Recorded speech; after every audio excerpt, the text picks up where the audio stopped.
back to my channel. Today we're keeping things a little more relaxed with my 3 Groms, the Quake Grom, Typhon Grom, and Mojave Grom. 3 small cars, plenty of fun, and hopefully no broken parts. So let's see which one of these little monsters can cause the most trouble. I'm starting with the Mojave on 2S, the slowest of the 3. It's completely stock motor-wise, but it does have plenty of shiny red aluminum upgrades, because if it can't be fast, at least it can look fast.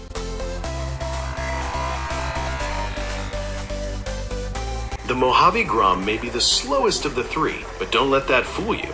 On 2S, this little truck is an absolute pleasure to drive. It's smooth, stable, and very predictable, which makes it perfect for a track like this, with all its bumps, jumps, and uneven sections. The original motor doesn't give you crazy speed, but honestly, I really like that. You can control the power easily and keep the truck nicely settled over the rough terrain. It just cruises along, soaking up the bumps and keeping all 4 wheels where they're supposed to be. And of course, with all those shiny red aluminium upgrades, it looks much more serious than its speed would suggest. So maybe the Mojave isn't the fastest Grom in the family, but on a technical track like this, it might just be the smartest choice.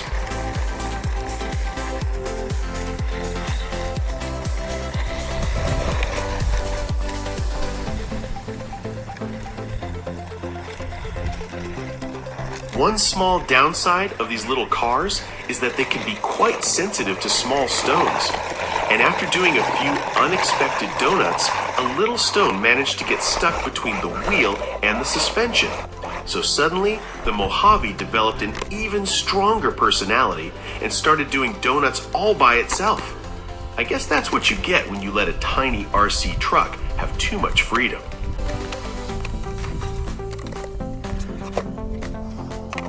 But after a little bit of fiddling around, the stone is out and the Mojave is ready to get back to business. And just like that, it's back on the track and ready to let loose again. Tiny car, tiny problem. Quick fix and we're back to having fun.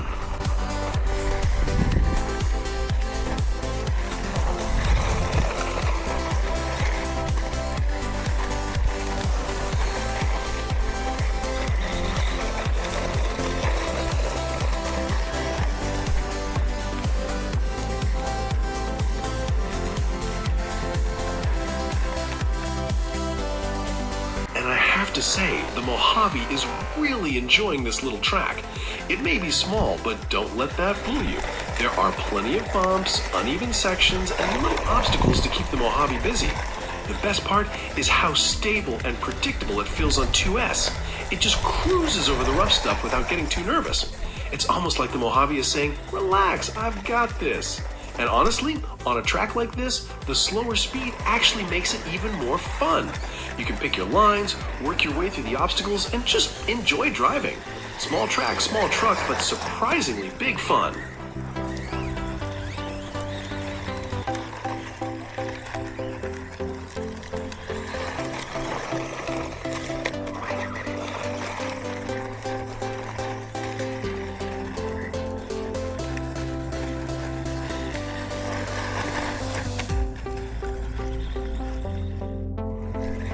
Let's give the Mojave a quick test on the asphalt. And as expected, it's fun, but definitely not the fastest little monster out there. But honestly, there's nothing wrong with that. It's smooth, predictable, and just a lot of fun to throw around. So after this little test, the Mojave Grom gets the official RogerRC seal of approval. If you're looking for an RC that's simply fun to drive without needing crazy speed, the Mojave Grom is definitely worth a look. Now it's time for the Typhon Grom, and this is a completely different story. This little thing runs on 3S, and for such a tiny RC car, it is absolutely ridiculous how fast it is. The motor is still completely stock, so there's no crazy motor upgrade hiding under the hood. Just like the Mojave, it has the same aluminum upgrades, but this time in a beautiful silver finish. And while the Mojave is all about smooth and controlled driving, the Typhon seems to have only one question: how fast can I possibly go? Small car, 3S power. This could get interesting. And honestly, this is pretty much what I expected. With all the rough terrain and the Typhon's low ground clearance, driving fast around this track is simply not really possible, which is a bit of a shame because I know exactly how ridiculously fast this little Typhon can be on 3S. So instead of turning it into a tiny rally car and destroying the underside, I'm gonna save that speed for later.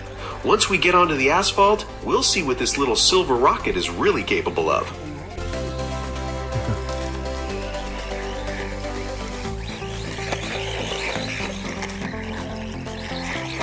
But that doesn't mean the Typhon isn't a great little car for this track. If you play nicely with the throttle and keep the power under control, it actually handles the rough terrain surprisingly well. You just have to remember that this little thing is sitting much lower to the ground, so you need to choose your lines a bit more carefully. And honestly, that makes it even more fun. Instead of just pinning the throttle, you have to work with the car and pick your way through the bumps and obstacles. So even though the Typhon has enough power to become a tiny missile on 3S, here it's perfectly happy cruising around and showing that it can do more than just go ridiculously fast. And after a few easy little donuts, it's time to talk about something pretty exciting for the future of this track. Because this little track is actually going to get a serious makeover soon. The rough and uneven sections will be leveled out, making the surface much smoother and more suitable for these smaller RC cars. And there's even been an idea to add artificial grass, turning this little area into a proper professional style track specifically designed for smaller RC cars. The plan is to keep it limited to a maximum of 3S, which I think is a great idea. These little cars are already ridiculously fast on 3S, so we definitely don't need 6S rockets flying around here. And it won't just be the Groms enjoying the new track. I'm also planning to bring some of my Tamiya cars here, which should make things even more interesting. Just imagine a proper little track with smooth artificial grass, nice corners, jumps, and a whole mix of small RC cars racing around. The Typhon would probably feel right at home here, although I'm pretty sure it would still be trying to escape the track at every opportunity. I think this could become a really cool place to enjoy smaller RC cars and have some proper racing. So yeah, the future of this little track is definitely looking very interesting. And knowing what the Typhon Grom can already do on 3S, I'm really looking forward to seeing what it can do when this track is finished. I honestly can't wait.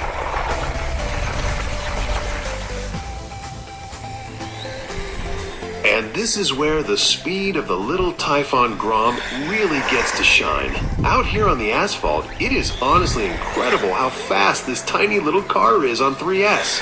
Around 80 kilometers per hour without even breaking a sweat. For such a small RC car, that is absolutely ridiculous. On the rough track, I had to keep the power under control.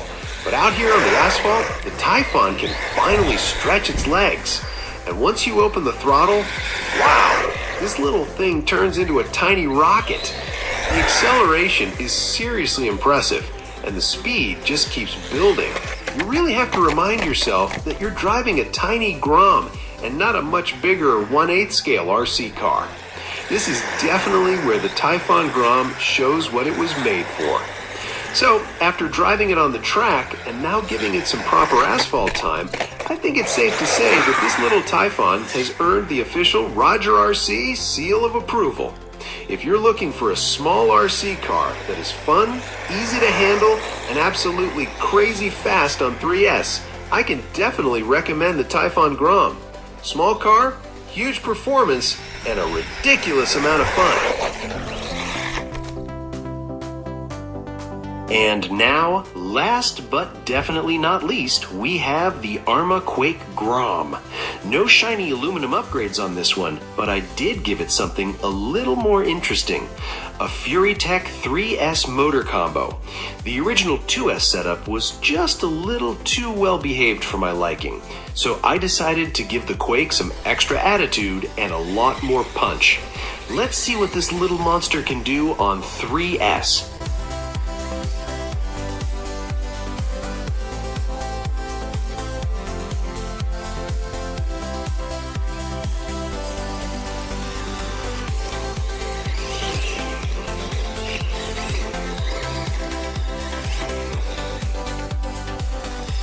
And And just like with the Typhon, full throttle is definitely not an option here. With the extra power from the 3S setup, you really have to play with the throttle and keep things under control. But when you do, this little Quake Grom is an absolute joy to drive. It handles the bumps and uneven sections surprisingly well, and you can really feel that it's made for having fun on a track like this. Just like its big brother, the Quake 223S, it's not only great to look at, it's also seriously fun to drive. And on this challenging little track, the Quake Grom definitely feels right at home.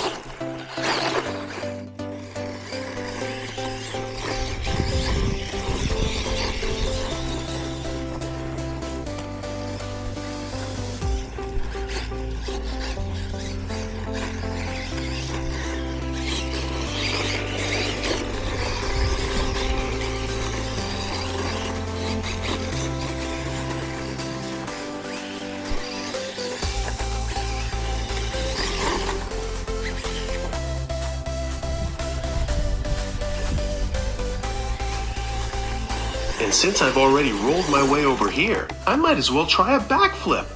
Did I mention that all three of these Groms are surprisingly tough? Well, here's another little piece of evidence. Let's see what the Quake Grom can do.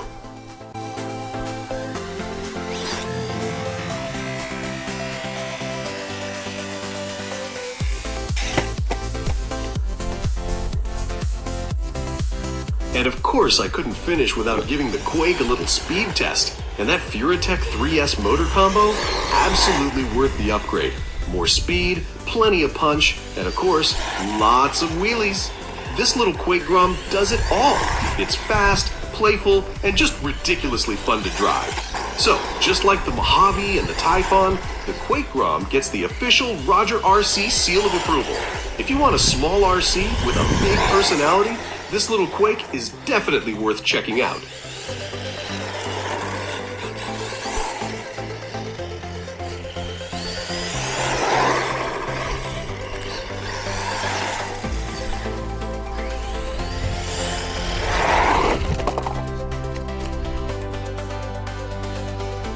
Now before I head home, I've got one little bonus for you. My nephew Roy showed up with his Cross RC BC8 Mammoth flagship version 1/12 scale, complete with a matching low loader trailer. And yes, there was another Mammoth sitting on top of it. And I have to say, that is seriously impressive. Seeing this thing in person definitely makes you wonder, could this be the next addition to my RC collection? Who knows? Anyway, that brings us to the end of another RC adventure. Thanks again for watching. If you enjoyed the video, don't forget to leave a like, subscribe to the channel, and of course, hit that notification bell if you want to join me on the next RC adventure. And as always, stay healthy, keep RCing, and I'll see you in the next RC adventure.